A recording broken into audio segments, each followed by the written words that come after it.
Anda sedang batuk atau bersin? Tahukah Anda bahwa saat ini Anda berpotensi menyebarkan ribuan hingga jutaan kuman ke udara? Anda dapat mencegahnya dengan mengikuti etika batuk yang benar berikut ini.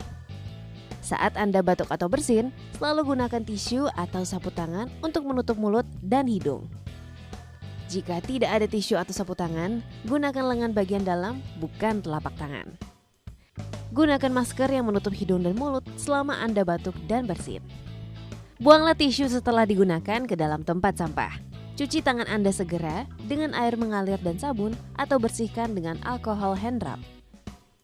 Jangan membuang ludah atau dahak di sembarang tempat. Dengan menjalankan etika batuk ini, maka kamu ikut membantu untuk mengendalikan infeksi di sekitar kita.